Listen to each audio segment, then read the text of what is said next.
Bismillahirrahmanirrahim. Bihamdillahi wassalatu wassalamu ala rasulillah wa ala alihi wa sahbihi wa mawalah wa la hawla wa la quwata illa billahi wa ba'du.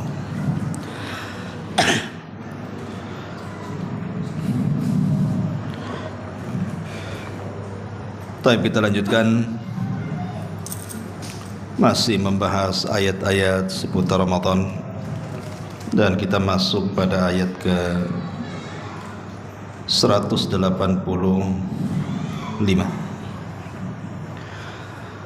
A'udzubillahi minasyaitonir rajim. Bismillahirrahmanirrahim. Syahru Ramadan alladzi unzila fihi al-Qur'an hudan lin-nasi wa bayyinatin minal huda wal furqan. Faman syahida minkumus syahra falyasum wa la yuridu bikumul usra wa litukmilul iddata wa litukabbirullaha ala ma hadakum wa la'allakum tashkurun. Bulan Ramadan adalah bulan yang di dalamnya diturunkan Al-Quran sebagai petunjuk bagi manusia dan penjelasan-penjelasan mengenai petunjuk itu serta pembeda antara hak dan yang batil. Karena itu barang siapa di antara kalian ada di bulan itu, maka berpuasalah. Dan barang siapa sakit atau melakukan perjalanan, maka wajib menggantinya sebanyak hari yang ditinggalkannya. Pada hari-hari yang lainnya Allah menghendaki kemudahan bagimu dan tidak menghendaki kesukaran bagimu. Hendaklah kamu mencukupkan bilangannya dan mengagungkan Allah atas petunjuknya yang diberikan kepadamu agar kalian bersyukur. Baik. Di sini Allah Subhanahu wa taala memulakan dengan kalimat Syahru Ramadhan alladzi unzila fihi al-Qur'an. Bulan Ramadan.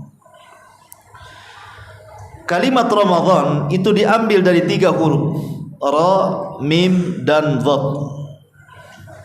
Dan artinya kalau dibahasakan dengan bahasa kita artinya pembakaran. Karena di permulaan disyariatkan puasa Ramadan itu, kebetulan waktu itu cuacanya lagi panas. Jadi pertama disyariatkan puasa Ramadan bertepatan dengan cuaca panas. Makanya akhirnya orang-orang menyebut dengan sebutan Ramadan. Karena di bulan ketika diwajibkan puasa pertama itu terasa terbakar badan itu, saking panasnya. Ya. Tetapi para ulama mengatakan disebut Ramadan bukan hanya bicara soal cuaca di permulaan disyariatkan puasa, bukan itu. Tapi yang dimaksud Ramadan, sumya Ramadanan, disebut Ramadan karena yarmadudz dzunub. Karena bulan itu membakar dosa-dosa setiap anak Adam. Makanya Ramadan itu disebut syahru maghfirah, bulan ampunan. Dari segi namanya saja disebut sebagai bulan ampunan, karena Ramadan itu artinya yarmadudz dzunub, membakar dosa-dosa, sehingga tidak tersisa orang yang masuk Ramadan keluar Ramadan seolah-olah sudah tidak punya dosa. Kenapa demikian? Kalau kita perhatikan ma'asyiral muslimin, ibadah-ibadah vital di bulan Ramadan, kalau kita sebut Ramadan saja pasti ingat 3 perkara. Pertama puasa, yang kedua tarawih, yang ketiga Lailatul Qadar. Pasti ingat 3 perkara kalau sudah masuk Ramadan: puasa, tarawih, Lailatul Qadar. Nabi SAW mengatakan tentang 3 perkara ini dalam hadis yang dikeluarkan Imam Muslim dari Abi Hurairah radhiyallahu anhu. Man qama atau man shoma Ramadanan imanan wahtisaban ghufira lahu ma taqaddama min dhanbi.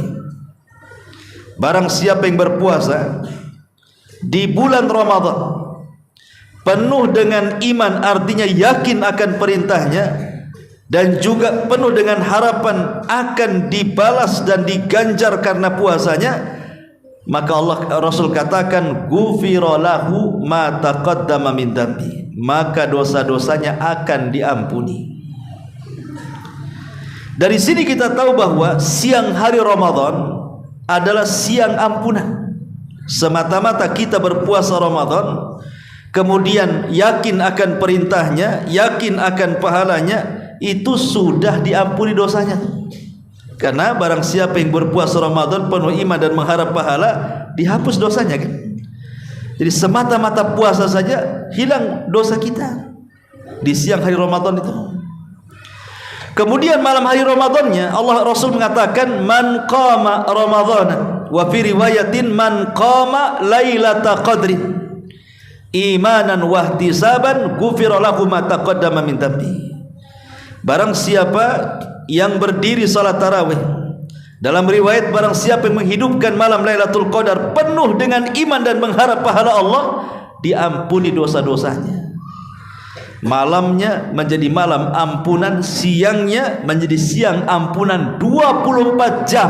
Ramadan itu setiap harinya adalah hari-hari penuh dengan ampunan. Makanya Ramadan disebut Ramadan karena membakar dosa-dosa manusia. Syahru Ramadan. Ada yang mengatakan bahwa Ramadan itu adalah ismun min asma'illah. Dia adalah nama dari nama-nama Allah Subhanahu wa ta'ala. Sehingga tidak boleh kita katakan Ramadan, tapi kita harus mengatakan Syahru Ramadan. Tetapi riwayat tentang masalah Ramadan, nama di antara nama-nama Allah ini riwayat lemah, riwayat dhaif, dan Ramadan bukan nama dari nama-nama Allah. Makanya kita boleh menyebut Ramadan atau bulan Ramadan. Dua-duanya boleh. Kita katakan telah datang Ramadan atau telah datang bulan Ramadan, dua-duanya boleh.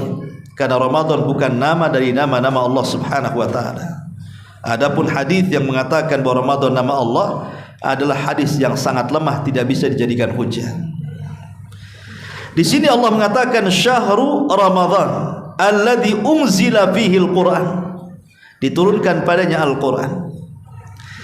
Menjadi polemik para ulama, apa yang dimaksud Ramadan itu tempat Al-Quran diturunkan? Ada dua penafsiran. Penafsiran yang pertama, maksudnya Ramadan itu adalah bulan diturunkan Al-Quran, maksudnya Quran di permulaan turunnya itu terjadi di bulan Ramadan.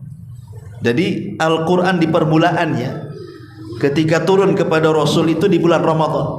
Adapun setelahnya bisa terjadi di Ramadan, bisa terjadi di luar Ramadan, tapi permulaan turunnya di bulan Ramadan. Ini satu penafsiran. Penafsiran yang kedua, maksudnya Al-Quran turun di bulan Ramadan, maksudnya memang 30 juz itu turun, tapi bukan turun ke bumi, tapi dari Lauhil Mahfud ke Baitul Uzzah. Di mana Baitul Uzzah? Di langit pertama. Disitulah Al-Quran turun 30 juz, sehingga Allah katakan bulan Ramadan, bulan diturunkan Al-Quran, maksudnya dari Lauhil Mahfud ke Baitul Uzzah 30 juz. Di mana Baitul Uzzah? Di langit pertama. Jadi ada dua penafsiran. Ya. Bisa dibawa kepada Al-Quran turun di bulan Ramadan, maksudnya turun secara jumlah 30 juz dari Lauhil Mahfud ke Baitul Uzzah, atau Al-Quran itu maksudnya turun di bulan Ramadan permulaan turunnya. Gini ikhwan, dalam sejarah sedikit kita bentangkan sejarah. Jadi ketika Nabi SAW di usia 39 tahun, 6 bulan sebelum diangkat jadi Nabi, Nabi itu selalu bermimpi. Mimpinya aneh. Kenapa mimpinya aneh? Karena mimpinya seperti palak subuh. Ya, seperti palak subuh itu artinya kalau malamnya bermimpi, besoknya jadi kenyataan tuh mimpinya tuh. Aneh gitu. Malam mimpi, besoknya jadi kenyataan. Malam mimpi, besoknya jadi kenyataan. Itu selama 6 bulan seperti itu. Sehingga Nabi SAW ketika itu di puncak karirnya. Bagaimana tidak di puncak karir? Dia orang paling kaya di Mekah. Kekayaan Khadijah dimainkan dia sehingga dia menjadi pedagang hebat, pedagang handal melebihi kawan-kawannya. Pokoknya dari segi dunia itu puncak dari kekayaan Nabi SAW. Tapi fitrahnya berontak. Kenapa berontak? Karena melihat kerusakan orang-orang jahiliyah yang semakin hari semakin rusak. Akhirnya Rasul tidak tenang hidup, inginnya tafakur, menyendiri, tidak mau diganggu, cari tempat sepi dan begitu seterusnya. Sampai pada waktunya Nabi menemukan tempat yang pas untuk tafakur. Di mana? Di sebuah bukit. Di situ ada gua yang disebut dengan Gua Hira. Disitulah Rasul berangkat selama 1 bulan Ramadan, mengambil bekal dari Khadijah, mengambil bekal untuk perjalanan selama 1 bulan. Berangkat Rasul ke Gua Hira. 1 bulan Rasul di Gua Hira. Untuk apa coba? Tafakur. Lah ketika Nabi SAW sudah 20 hari lewat berada di Gua Hira itu, tepatnya di tanggal-tanggal ganjil di 10 akhir Ramadan, maka Nabi SAW melihat Lailatul Qadar. Saat melihat Lailatul Qadar di malam hari itulah tiba-tiba datang orang yang sangat putih, berbaju putih dan ganteng, masuk ke dalam gua, kemudian mengucapkan salam, kemudian memeluk Nabi SAW, tiba-tiba mengatakan, "Iqra ya Muhammad." Baca wahai Muhammad. Dalam pikiran Rasul, kalimat baca itu harus ada tulisannya. Sementara dia tidak bisa membaca dan tidak bisa menulis. Makanya dia langsung membantah, "Ma ana biqari," aku tak bisa baca. Tapi orang ini mengatakan, "Iqra," baca wahai Muhammad. Tapi Rasul mengatakan, "Ma ana biqari," sampai 3 kali. Rupanya orang ini siapa? Malaikat Jibril. Ketika di 3 kalinya Rasul tetap mengatakan, "Ma ana biqari," aku tidak bisa baca. Disinilah Jibril mengatakan, "Iqra bismi rabbikal ladzi khalaq, khalaqal insana min 'alaq, iqra wa rabbukal akram, alladzi 'allama bil qalam, 'allamal insana ma lam ya'lam." Turunlah 5 ayat Suratul Alaq. Kapan itu? Di malam Lailatul Qadar, di 10 akhir Ramadan. Disitulah Nabi SAW permulaan mendapatkan wahyu resmi, turun SK di daulat menjadi seorang Nabi dengan turunnya Suratul Alaq 1-5. Jadi yang dimaksud syahrul Ramadan alladzi unzila fihil Quran, maksudnya ayat yang pertama kali turun 1-5 surah Al-Alaq, itulah yang dimaksud pertama kali turun kepada Rasul. Turun di bulan apa? Di bulan Ramadan. Syahrul Ramadan alladzi unzila fihil Quran. Maknanya Quran turun di bulan Ramadan itu di permulaannya. Turun di bulan Ramadan. Tapi setelah itu ayat tidak mesti turun di bulan Ramadan. Bisa saja di dalam Ramadan, bisa di luar Ramadan, karena ayat itu turun berangsur selama 23 tahun, 13 tahun di Mekah, 10 tahun di kota Madinah. Jadi memungkinkan turun di Ramadan, memungkinkan turun di luar Ramadan, tetapi permulaannya turun di bulan Ramadan. Ma'asyiral muslimin yang dimuliakan Allah Azza wa Jalla. Lah di sini Allah mengatakan Al-Qur'an yang turun di bulan Ramadan itu hudalin nas, dia adalah petunjuk bagi manusia. Subhanallah. Al-Quran itu bukan kitab biasa, tapi adalah mukjizat dari Allah Subhanahu wa ta'ala. Bukti bahwa Al-Quran itu mukjizat, Al-Quran itu bisa mempengaruhi segalanya. Apapun dari makhluk Allah Azza wa Jalla, kalau diperdengarkan Al-Quran pasti ada perubahan. Karena Al-Quran itu bisa mempengaruhi gunung-gunung, bisa mempengaruhi lautan, bisa mempengaruhi alam jin, bisa mempengaruhi alam malaikat, bisa mempengaruhi jiwa-jiwa yang kafir. Ya, Al-Quran itu seperti itu. Contoh, Allah mengatakan, "Walau anzalna hadzal Qur'ana 'ala jabalin la ra'aitahu khashi'an mutasaddian min khasyatillah." Kalau Quran diturunkan Allah kepada gunung, apa yang terjadi? Maka gunung itu akan ketakutan dan akan hancur berkeping-keping. Pengaruh Al-Quran bisa menghancurkan gunung karena ketakutan. Ya. Atau seandainya kita bacakan Quran itu di air mineral nih, kita bacakan, maka air yang dibacakan Al-Quran itu berpengaruh sehingga bisa menjadi detox, obat. Makanya orang-orang Jepang pernah meneliti kenapa orang Islam itu terkadang dia membaca sesuatu ke air gitu ya, kemudian diludahi Al-Fatihah, kok orang Islam kok gitu ya. Ada apa dengan surah Al-Fatihah yang kemudian dibacakan di air mineral itu? Diteliti tuh sama orang Jepang tuh. Rupanya air yang dibacakan Quran dengan air yang tidak dibacakan Quran beda, karena air yang dibacakan Quran itu memadatkan molekul dan itu menjadi detox untuk membuang racun dalam badan siapapun yang meminumnya. Itu orang Jepang yang meneliti, ya. Kita mah nggak perlu diteliti-teliti, ya, sami'na wa ata'na saja, ya. Insyaallah jangan ada keraguan, karena pengobatan dengan Al-Quran itu tidak boleh ada keraguan, karena Quran itu hudan linnas, petunjuk bagi manusia. Ketika Nabi SAW pulang dari Taif, bayangkan dia tidak bisa masuk Mekah karena di Mekah itu sudah diancam, 18 kabilah itu sudah mengancam kalau Muhammad masuk ke Mekah bunuh, karena dia sudah keluar. Makanya pulang dari Taif bingung dia, mau balik ke Taif dilempari batu oleh orang Taif, mau masuk ke Mekah diancam mau dibunuh. Terpaksalah Rasul SAW berada di perbatasan Mekah dan Taif. Tidak bisa masuk ke Mekah, tidak bisa pula masuk ke Taif. Akhirnya Rasul istirahat di kebun kurma milik Utbah dan Syaibah. Ketika datang waktu fajar, Nabi SAW sholat subuh dan dikeraskan bacaannya. Rupanya ada jin nasibin yang nyasar ke situ. Jin-jin Yaman itu, entah dari mana, nyasar pula sekitar 7 jin itu ke kebun yang Rasul sedang sholat fajar di situ.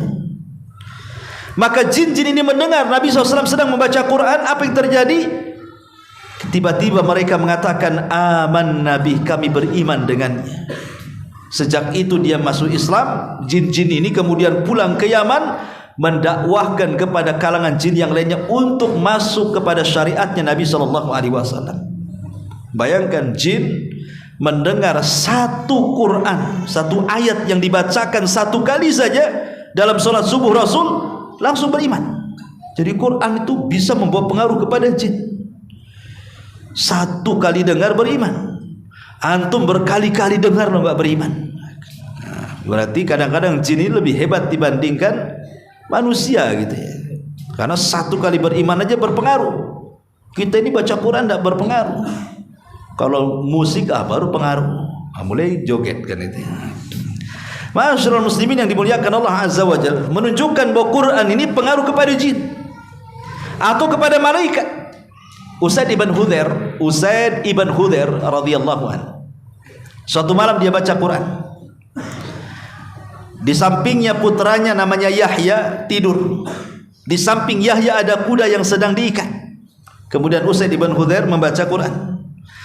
Setiap dia membaca Quran, kudanya meringkik. Setiap baca Quran, kudanya meringkik. Dia takut kalau seandainya kaki kuda menyepak anaknya Yahya. Berhentilah dia membaca Quran. Tapi aneh, karena setiap dia baca Quran terdapat cahaya di langit. Jadi Usaid ibn Hudhair besoknya cerita kepada Nabi SAW dan mengatakan, ya Rasul, semalam saya baca Quran. Kalau bukan karena takut kudaku kemudian menyepak anakku Yahya yang sedang tidur, pasti ku baca terus Al-Quran itu sepanjang malam. Tapi karena kekhawatiran kuda itu menyepak anakku Yahya, maka ku berhentikan. Kata Rasul, ya Usaid, kenapa kau berhenti? Kenapa kau tidak terus membaca? Kalau engkau terus membaca, maka cahaya itu adalah para malaikat yang turun dari langit. Mereka mendengarkan suara bacaan. Jadi suara Quran itu pengaruh kepada para malaikat.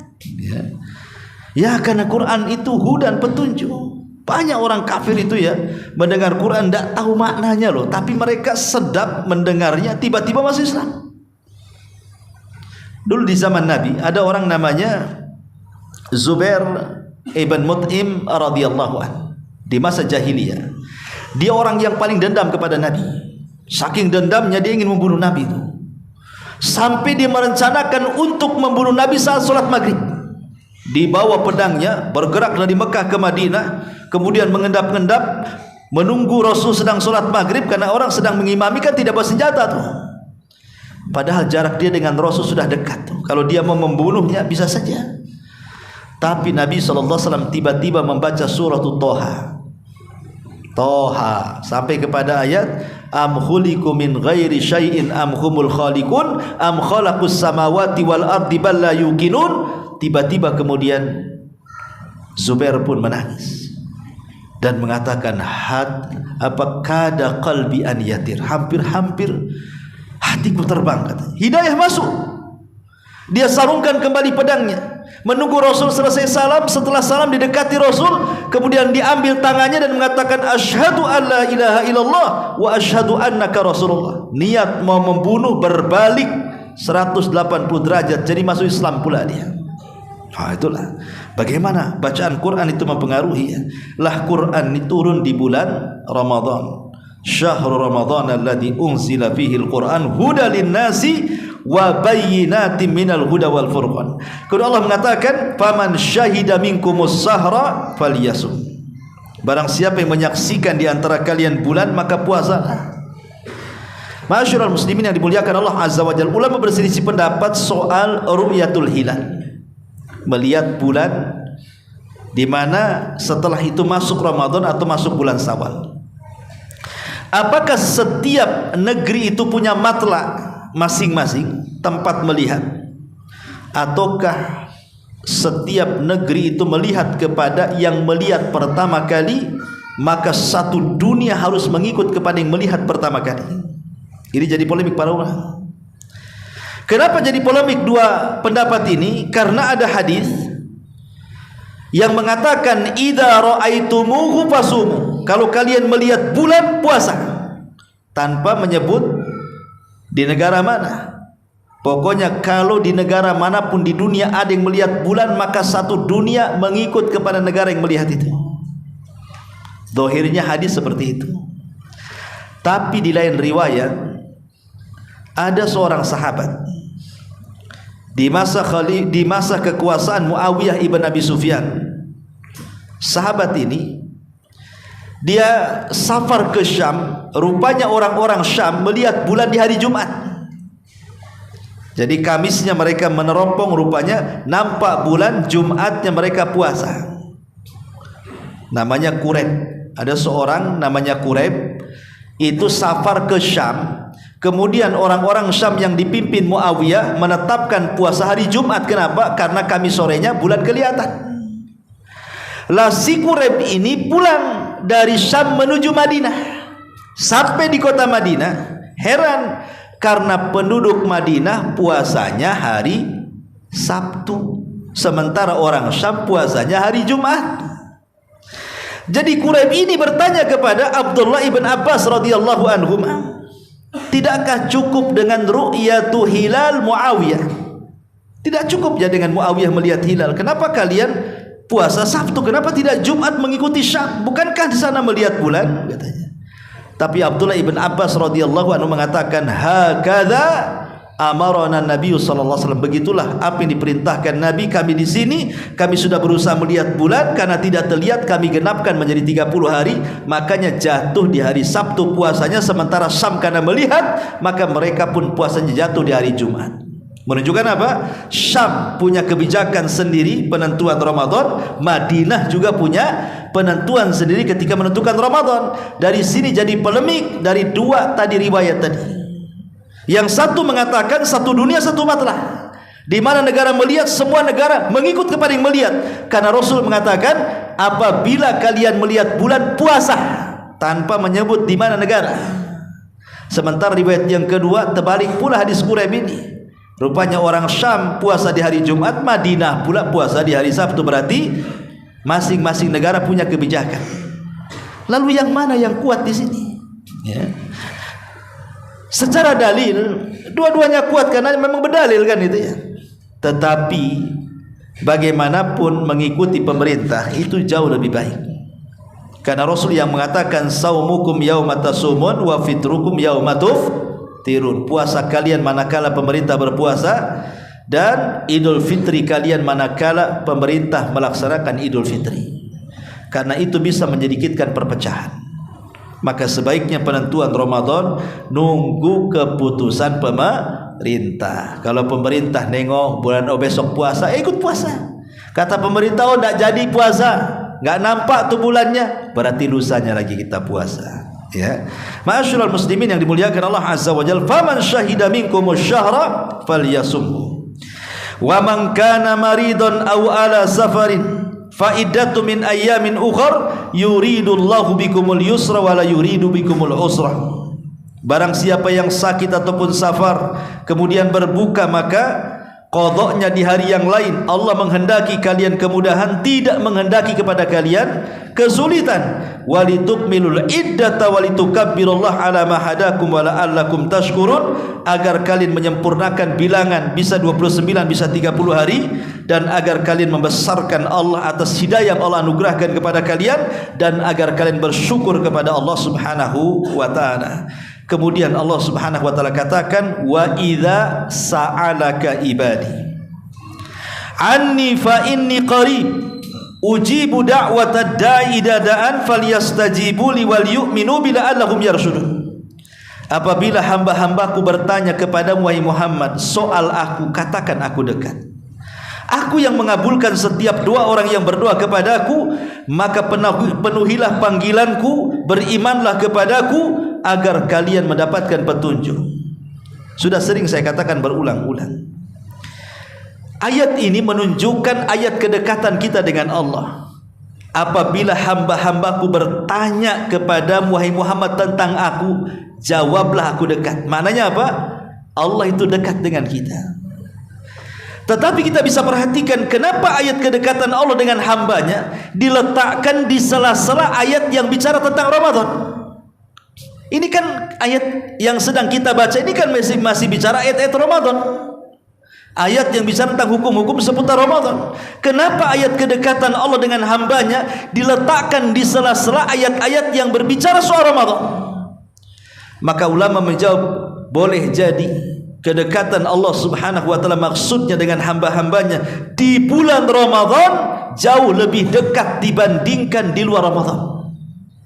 Kedekatan Allah dengan hambanya di bulan Ramadan jauh lebih dekat dibandingkan di luar Ramadan. Dari sini ada anjuran kata para ulama, perbanyaklah beribadah dan berdoa. Ya. Mumpung Allah sedang dekat dengan kita, perbanyak ibadah. Kemudian juga lakukan doa. Perbanyak doa kepada Allah Azza wa Jalla, karena doa yang mustajab waktu-waktunya paling banyak di bulan Ramadan. Doa sebelum berbuka puasa itu mustajab, jangan tinggalkan. Kemudian doa sepertiga malam akhir di bulan Ramadan itu mustajab, jangan ditinggalkan. Kemudian doa selepas subuh sebelum matahari itu waktu berkah Ramadan, jangan ditinggalkan. Karena 3 waktu ini memungkinkan orang berdoa yang tidak mungkin dilakukan di luar Ramadan. Di luar Ramadan kadang-kadang antum jangankan lagi bicara puasa Senin, puasa Kamis ya. Ya, jangan lagi bicara puasa-puasa yang seminggu sekali. Puasa Ayyamul Bid saja kita tidak pernah. Puasa Ayyamul Bid saja kita tidak lewat begitu saja kan. Sehingga kesempatan untuk berbuka menjelang berdoa menjelang berbuka itu tidak ada, karena kita tidak puasa masalahnya. Karena doa orang yang berpuasa itu mustajab kapan? Ketika sedang berbuka, menjelang berbuka. Kalau di hari-hari yang lain antum tidak puasa dan menyengajakan puasa Senin Kamis itu karena berat sekali kan, hanya ingin mendapatkan menjelang berbuka. Tapi di bulan Ramadan mau tidak mau kita puasa, dan mau tidak mau setiap hari kita menghadapi menjelang berbuka, dan disitulah waktu yang sangat mustajab. Artinya di bulan Ramadan memungkinkan kita berjumpa dengan waktu ini. Ya, ini satu. Yang kedua, sepertiga malam akhir. Di luar Ramadan antum jarang bangun di sepertiga malam akhir kecuali kedinginan, kemudian bangun kencing tidur lagi. Nggak mungkin. Ya. Tapi kalau sengaja bangun di sepertiga malam akhir untuk qiyamul lail, saya nggak yakin, kecuali memang orang-orang yang sadar saja. Kebanyakan kan tidak sadar kan itu. Tapi Ramadan mau tidak mau antum harus bangun tuh di sepertiga malam akhir ini. Kalau tidak dibangunkan orang antum, tidak bisa marah-marah sama yang bangunkan, karena yang bangunkan banyak. Masjid bangunin sahur kan itu. Belum lagi nanti obrok-obrok yang nggak jelas tuh kan. Entah kaleng kongguan dipukul dia, ya, kemudian kaleng cat dipukul dia, macam-macam kan. Suruh bangun itu. Jadi mau tidak mau sepertiga malam akhir terpaksa jadi bangun, karena di situ sahur. Lah, jangan fokuskan dengan sahurnya, fokuskanlah 5 menit untuk mengangkat tangan berdoa kepada Allah Azza wa Jalla. Itu waktu mustajab. Kemudian setelah subuh menjelang matahari terbit, itu waktu mubarak, waktu yang diberkahi. Ini 3 waktu. Minta kepada Allah Azza wa Jalla. Apa yang harus antum minta? Mintalah kepada Allah agar kita dimerdekakan dari api neraka. Karena Rasul mengatakan setiap malam di bulan Ramadan Allah memerdekakan hamba-hambanya dari api neraka. Maka minta kepada Allah, ya Allah merdekakan aku, keluargaku, ayahku, ibuku, anakku dari api neraka. Seperti itulah doanya. Kemudian Allah mengatakan ayat selanjutnya, uhillat lakum lailatas siyam arrafathu ila nisaikum hunna libasul lakum wa antum libasul lahun alimallahu annakum kuntum takhtanuna anfusakum fataba alaikum wa afa ankum fal'ana bashiruhunna wabtagu ma kataballahu lakum wa kulu washrabu hatta yatabayyana lakumul khaytul abyadu minal khaytil aswadi minal fajri thumma atimmus siyama ilal laili wala tubashiruhunna wa antum aqibuna fil masajid tilka hududullah fala taqrabuha kadzalika yubayyinullahu ayatihi lin-nasi la'allahum yattaqun. Dihalalkan bagimu pada malam hari puasa bercampur dengan istrimu. Mereka adalah pakaian bagimu dan kamu adalah pakaian bagi mereka. Allah mengetahui bahwa kamu tidak dapat menahan dirimu sendiri dari hawa nafsu, tetapi Dia menerima taubatmu dan memaafkan kamu. Maka sekarang campurilah mereka dan carilah apa yang telah ditetapkan Allah bagimu. Makanlah, minumlah hingga jelas bagimu perbedaan antara benang putih dan benang hitam, yaitu waktu fajar. Kemudian sempurnakan puasa sampai datang malam, tetapi jangan kamu campuri mereka ketika kalian beriktikaf di masjid. Itulah ketentuan Allah, maka janganlah kamu mendekatinya. Demikian Allah menerangkan ayat-ayatnya kepada manusia agar mereka bertakwa. Taib. Ma'asyiral muslimin yang dimuliakan Allah Azza wa Jalla, ayat ini ada asbab nuzulnya. Ayat ini ada asbab nuzulnya. Jadi ada seorang sahabat namanya Sirmah ibn Qais. Sirmah ibn Qais. Sirmah ibn Qais ini dia satu hari sudah puasa dan bekerja sehingga lelah. Jadi puasa sambil kerja kan lelah gitu ya. Jadi saking lelahnya datang waktu maghrib, rupanya di rumah tidak ada yang dimakan, tidak ada yang diminum, tidak ada yang dimakan. Akhirnya kemudian Sirmah ibn Qais mengatakan kepada istrinya, aku ini lelah, ya sudah bekerja, puasa lagi, di rumah tidak ada makan, tidak ada minum. Cobalah kau cari makan dan minum. Entah pinjam dari tetangga, atau minta, atau apalah ya kan itu. Pulanglah berangkatlah istrinya dari rumah untuk cari makanan dan minuman itu. Maka tiba-tiba Sirmah ibn Qais ini, karena lama istrinya cari makan minum, tertidur dia. Selepas maghrib dia tertidur.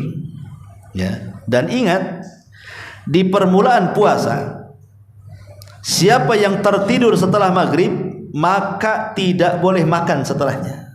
Dia harus melanjutkan puasa sampai besok lagi, sampai maghrib lagi. Kan itu aturannya di awal puasa, karena masih mengikuti tata cara puasa Yahudi.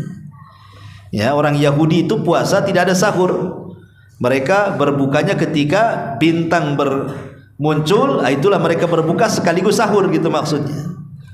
Jadi, dan itu disyaratkan tidak boleh tidur. Kalau tidur berarti sudah setak dia puasa. Jadi sahabat Sirmah ibn Qais ini tertidur. Ya sebelum Isya dia tertidur. Istrinya datang bawa makanan, bawa minuman. Ketika melihat suaminya tertidur mengatakan, "Wailak, celaka ya Sirmah," katanya. "Aku sudah capek-capek cari makan minum, kau pula tertidur," katanya. Sebab kalaupun dia terbangun, percuma makan dan minum itu. Karena orang yang sudah tidur tidak boleh makan. Ya, itu di perbulan puasa tuh. Lihat susahnya orang di perbulan puasa, tidur saja menjadikan orang puasa jadinya. Akhirnya ketika dia terbangun, kaget dia. Sementara aturan kalau sudah tidur tidak boleh makan, tidak boleh minum, harus puasa lagi. Nah, akhirnya terpaksa dia puasa terus sampai siang. Bayangkan kemarin sudah puasa, kerja, lemas gitu ya. Tiba-tiba dah mau makan, tidur, sementara aturannya habis tidur. Kalau tidur tidak boleh makan. Akhirnya puasa lagi 2 hari lah berturut-turut. Pingsanlah si Sirmah ibn Qais ini. Ya tidak kuatlah 2 hari tak makan tak minum, gimana pula? Ya kalau antum bukan pingsan saja, dibawa ke Tamiang mungkin ya. Ini sahabat kan kuat-kuat gitu ya. Akhirnya kemudian sampailah berita ini kepada Nabi. Maka Nabi SAW terdiam sampai turun ayat ini. Turun ayat ini, itulah penyebab turunnya. Uhilla lakum lailatas siyam. Dihalalkan bagimu pada malam hari puasa bercampur dengan istrimu. Mereka adalah pakaian bagimu dan kamu adalah pakaian bagi mereka. Allah mengetahui bahwa kamu tidak dapat menahan dirimu sendiri, tetapi Dia menerima taubatmu dan memaafkan kamu. Maka sekarang campurilah mereka dan carilah apa yang telah ditetapkan Allah bagimu. Makanlah, minumlah hingga waktu fajar. Artinya walaupun kita tidur nih selepas maghrib, kemudian bangun selepas Isya, tidak ada larangan makan minum sampai fajar. Itulah Allah ringankan. Kalau dulu tidak boleh gitu. Kalau sudah tidur tak ada keringanan, tidak boleh makan, tidak ada minum, lanjutin puasamu sampai besok. Makanya Sirmah ibn Qais sampai pingsan-pingsan puasanya. Dan ini rukhsah dari Allah Subhanahu wa taala. Ya. Bahwa orang-orang yang berpuasa di siang hari, di malam hari dihalalkan segalanya. Mencampuri istri halal, makan minum ya halal, semua halal. Dan ini rukhsah dari Allah Subhanahu wa taala. Tapi walaupun demikian Allah mengatakan apa di sini? Allah mengatakan wabtagu ma kataballahu lakum.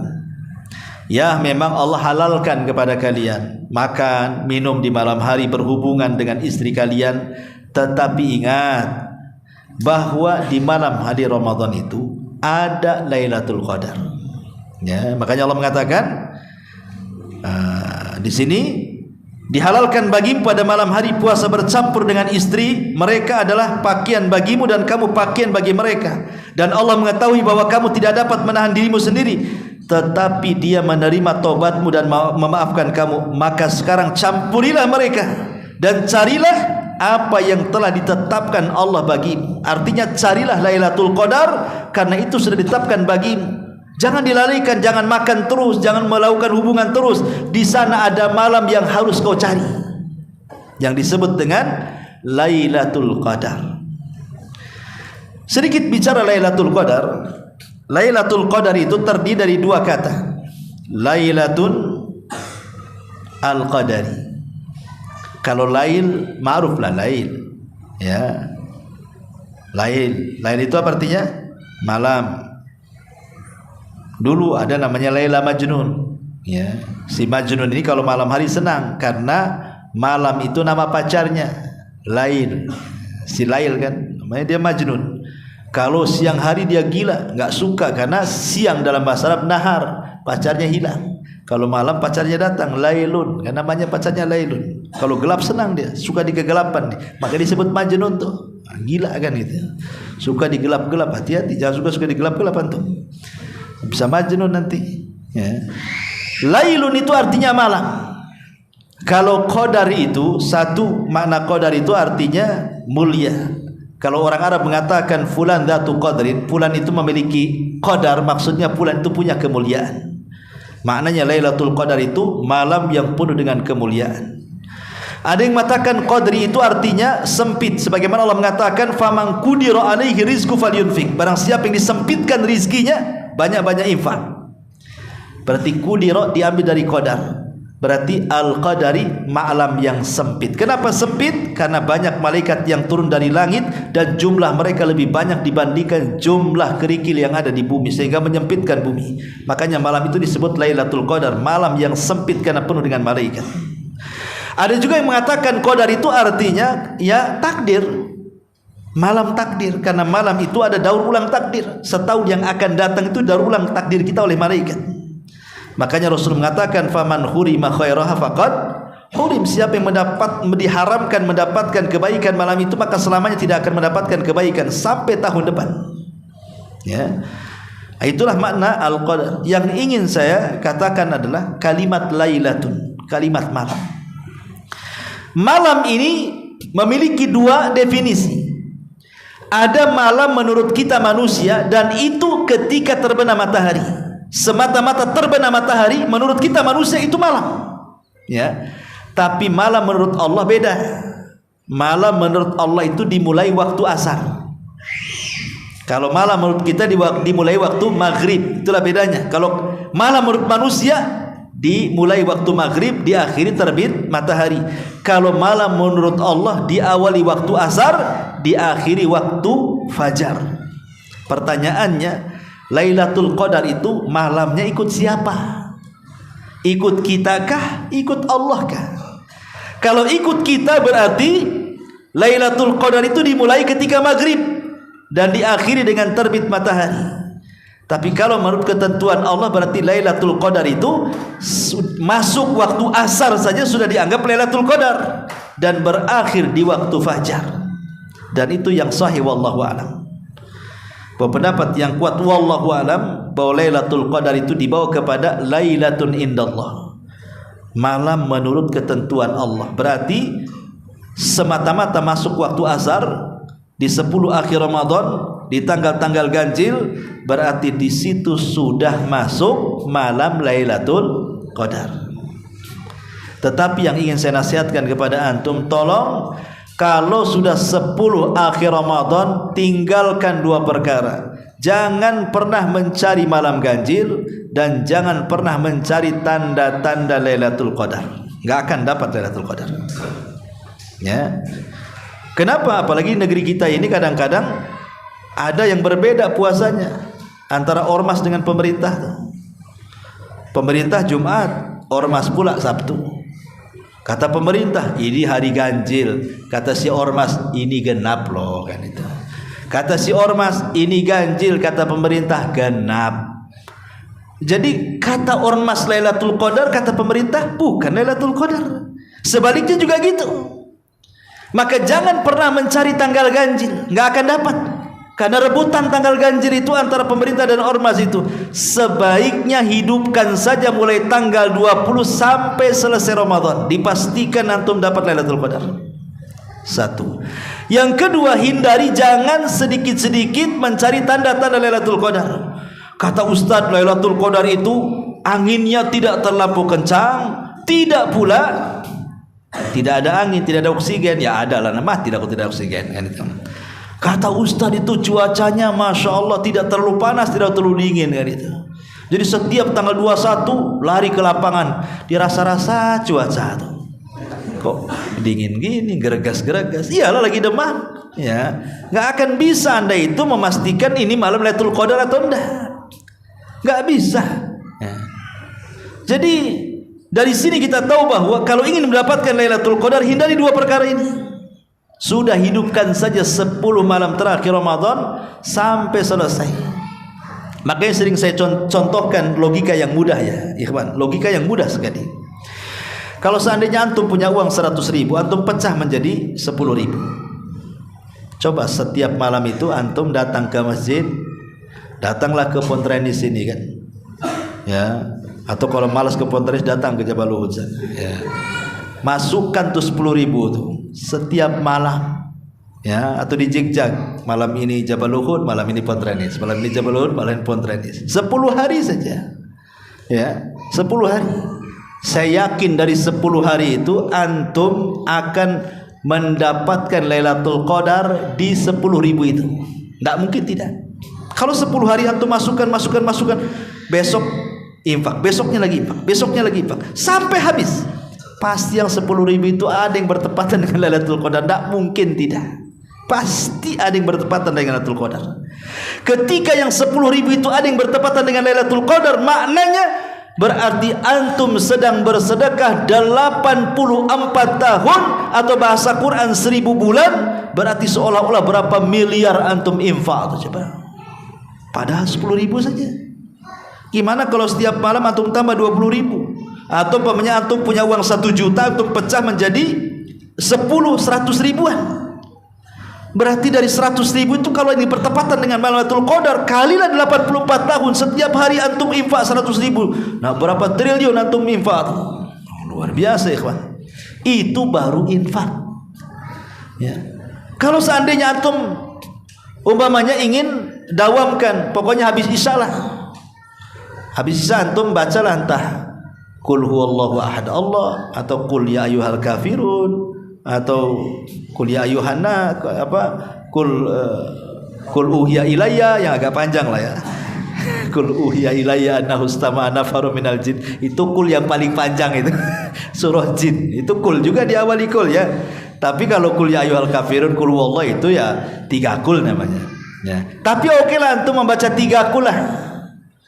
Qul huwallahu, Qul ya ayyuhal kafirun, sama Qul a'udzu birabbil falaq. 3 kali saja. Kemudian besoknya antum baca lagi, besoknya antum baca lagi, besoknya antum baca lagi, sampai 10 hari. Saya kira 3 Qul yang antum baca setiap malam pasti ada yang bertepatan dengan Lailatul Qadar. Tidak mungkin tidak. Kalau seandainya yang 3 Qul yang antum baca itu bertepatan dengan Lailatul Qadar, seolah-olah antum membaca 3 Qul 84 tahun. Bayangkan 1 huruf 10 kebaikan, kali 3 Qul, kali 84 tahun. Berapa banyak pahala yang antum dapat coba? Luar biasa. Ya. Belum zikirnya, belum sholatnya, belum macam-macamnya. Setiap malam saja rutinkan gitu ya. Pasti dari malam itu akan ada yang bertepatan dengan Lailatul Qadar. Makanya Allah Subhanahu wa taala katakan di sini, wabtaghu ma kataballahu lakum. Cari apa yang Allah telah tetapkan kepada kalian. Wa kulu washrabu, makanlah minumlah, hatta yatabayyana lakumul khaitul abyad minal khaitil aswadi minal fajr. Makanlah minumlah sampai jelas kepada kalian benang putih di antara benang hitam. Maksudnya datangnya waktu fajar. Artinya di sini sahur, tetap sahur, tetapi kalau sudah datang fajar maka berhenti sahurnya. Ada hadis yang menjadi polemik para ulama adalah idza sami'tumun nida wal ina'u fi yadihi fala yadha hatta yaqti hajatahu. Apabila kalian mendengar azan, kemudian piring berada di tangan, makanan ini belum habis, minuman belum habis, kata Rasul jangan diletakkan sampai kau habiskan. Para ulama ada yang mensahihkan hadis ini, seperti Syekh Albani, Syu'aib Al-Arnaud mensahihkan hadis ini. Tapi sebenarnya mengatakan hadis ini lemah, tidak sahih. Kalaupun sahih, kata ulama yang mensahihkan, yang melemahkan, kalaupun lau farradna, anggaplah hadis ini dianggap sahih, maka hadis ini dibawa kepada adzan yang pertama, bukan kepada adzan yang kedua. Maksudnya adzan yang pertama itu adzan Bilal, adzan sebelum subuh. Kalau azan subuh itu Abdullah ibn Umi Maktum, karena Rasul mengatakan makanlah minumlah kalau masih mendengar suara azan Bilal, tapi kalau sudah mendengar suara Ibnu Umi Maktum stop, jangan makan minum, karena itu waktu subuh. Atau sebagian ulama memahami kalaupun hadis itu sahih, maksudnya dibawa kepada orang yang ragu-ragu, ini belum masuk subuh kok sudah azan orang itu. Nah, itulah ragu-ragu namanya. Tengok di jadwal pamannya jam 4 kurang 2 menit ya. Tapi ini jam 4 kurang 30 menit kok sudah azan. Orang ini lagi ngelindur nih orang azan nih. Berarti kalau dia azan belum waktunya, boleh kita makan minum. Kalau masih di tangan, maksudnya begitu. Tapi kalau yakin bahwa dia tidak azan kecuali memang ngikutin jadwal yang resmi dari pemerintah dan itu cocok dengan waktu subuh, maka sebaiknya berhenti. Walaupun makanan di tangan, letakkan. Itu lebih ikhtiyat, kehati-hatian. Lebih hati-hati namanya ya. Sebaiknya kalau sudah jelas-jelas adzan subuh berhenti. Karena di sini Allah mengatakan wa kulu washrabu hatta yatabayyana lakumul khaytul abyadu minal khaytil aswadi minal fajr thumma atimmus siyama ilal lail. Kemudian sempurnakan puasa sampai malam. Sempurnakan puasa sampai malam. Wala tubashiruhunna wa antum akifuna fil masajid. Tetapi kalau sudah 10 terakhir Ramadan, di situ ada syariat itikaf. Nabi digambarkan oleh Aisyah radhiyallahu anha, kana an-nabiy sallallahu alaihi wasallam idza dakhala al-ashra shadda mizarahu wa ayqadha ahla. Apabila Rasul datang di 10 akhir Ramadan, beliau kencangkan sarungnya, maknanya beliau tidak menggauli satu istrinya pun dan fokus itikaf di masjid. Jadi itikaf itu syariat Rasul, bahkan ulama mengatakan sunnah muakkadah karena Rasul tidak pernah meninggalkan sampai meninggal. Itikaf itu. Dan Allah katakan wala tubashiruhunna wa antum akifuna fil masjid. Jangan kalian menggauli istri-istri kalian sementara kalian sedang itikaf di masjid, karena itulah ada batasan-batasan Allah, jangan didekati. Kadzalika yubayyinullahu ayatihi lin-nasi la'allakum yattaqun. Begitulah Allah telah jelaskan tanda-tandanya kepada manusia agar mereka bertakwa. Wallahu alam. Inilah diantara ayat-ayat puasa. Taib sampai di sini, mudah-mudahan ada manfaatnya. Dan kita sekarang berada di hari Sabtu, Ahad, Senin, Selasa ya. Ya, terus sekitar Selasa Rabu lah kita sudah masuk di bulan Ramadan. Maka sekali lagi, karena masih ada beberapa hari ke depan, nasihat saya kepada antum, bekali dengan ilmu. Ya, beli buku bicara tentang fikih Ramadan, atau sekarang bagi yang antum punya handphone bisa di-download kan itu ya, kan banyak tulisan-tulisan ustaz-ustaz kita tentang fikih Ramadan, karena penting sekali mempelajari fikih Ramadan supaya sebelum masuk Ramadan sudah ada ilmu, sehingga tidak banyak bertanya saat Ramadan atau ragu-ragu saat berpuasa. Karena ragu-ragu ini kadang-kadang bingung. Contoh seperti ini, setan datang ke rumah antum lagi dulu lagi puasa kan, si iblis pula datang, kemudian memberikan was-was di hati kita. Pandang kulkas, umpamanya was-wasnya, pandang kulkas. Itu istrimu baru naruh makanan enak di situ. Itu was-was dari setan. Akhirnya terpengaruh. Ya, mulai dia nengok kiri kanan. Tak ada orang, betul juga nih. Bisalah kita ambil. Di situ sudah ada niat mau batal. Ketika sudah melangkah kakinya ke kulkas, pas dibuka teringat astagfirullahaladzim, gak benar setan ini. Ya, gak benar iblis ini. Ditutup lagi, digembok kulkasnya lagi malah. Pergi lagi, ini gak beres nih setan. Pertanyaan, kalau orang tidak punya ilmu, ini batal atau enggak? Kan sudah ada niat kan untuk membatalkan kan? Tapi tak jadi. Ya, kira-kira batal atau enggak? Batal. Batal atau tidak batal orang yang kayak gini?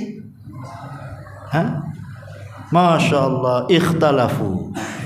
Para ulama di sini khilaf. Ada yang mengatakan batal, ada yang mengatakan tak batal. Masya Allah.